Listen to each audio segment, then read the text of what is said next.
We're here because free speech is under attack. We're here because people are being convinced that socialism works. We're here because people are being judged guilty until proven innocent. We are fighting back with facts. This is not a safe zone, so buckle up, Buttercup. This is the raw, naked truth.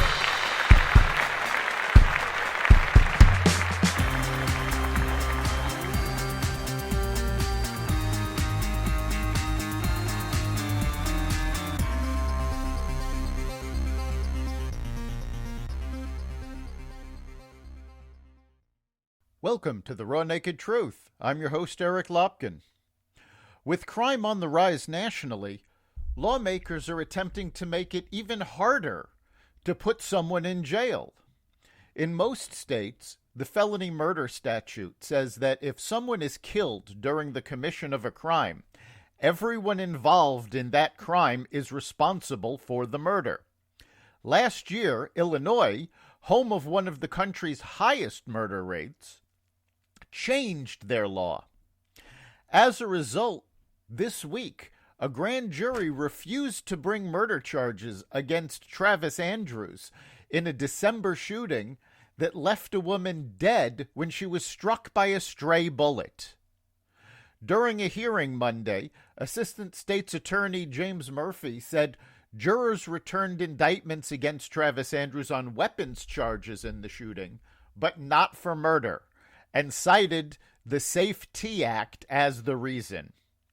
The SAFE-T Act, which is their rewritten felony murder law, was designed to narrow who could be charged with the state's most serious offense, which carries a mandatory minimum sentence of 20 years in prison, to a person alleged to be directly responsible for committing the murder.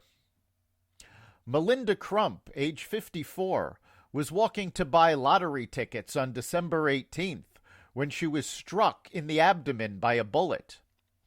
Andrews, 26, was charged with Crump's murder in January and ordered held without bail, even though prosecutors didn't accuse him of firing the bullet that killed her. Instead, prosecutors argued Andrews was responsible for Crump's death because he started a shootout. Andrews allegedly told detectives he had gone to Austin to buy marijuana when someone in the dealer's car threatened his girlfriend. Andrews got a .38 caliber revolver from his mother's house and later fired it at someone he saw standing a block away. That person, who hasn't been identified, fired back at Andrews, and shell casings found where they had been standing matched the bullet that killed Crump, according to prosecutors. Despite the claim that Andrews' girlfriend was threatened, self-defense statutes don't apply here because he went to get a gun, came back, and fired well after any threat to his girlfriend was over.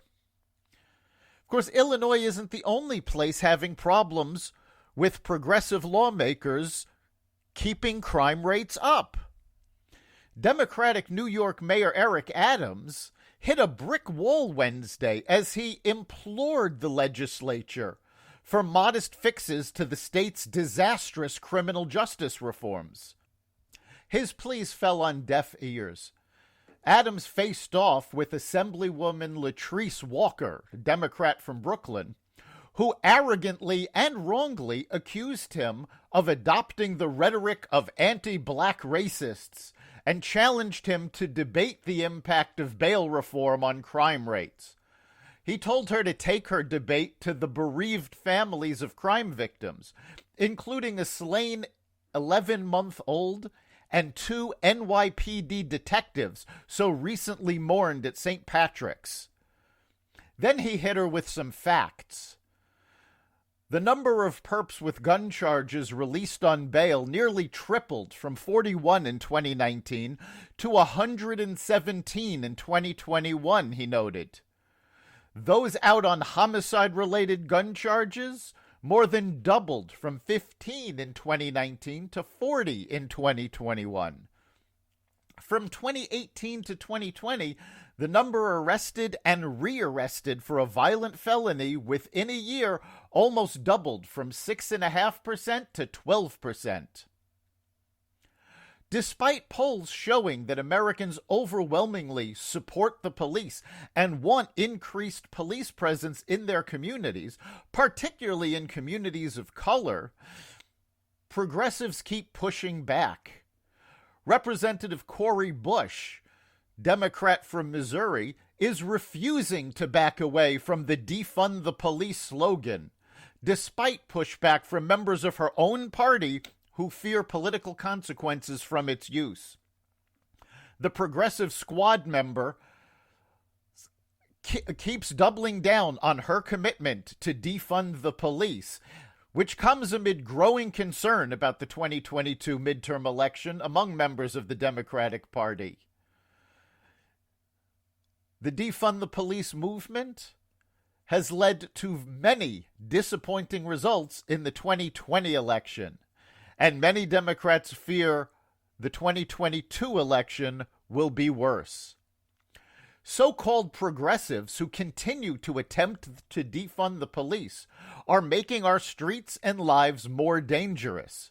Moderate Democrats are going so far as to allow checks written to the police to be tax deductible in order to help replace much-needed funding. Democratic mayors across the country are attempting to reverse course, but are being held back by their progressive colleagues. When Republicans, independents, and moderate Democrats are all united on refunding the police, it becomes obvious who is responsible for the rising crime wave. That's the raw, naked truth. If you have a topic you'd like us to look into, you can contact us at xvadio.com/connect.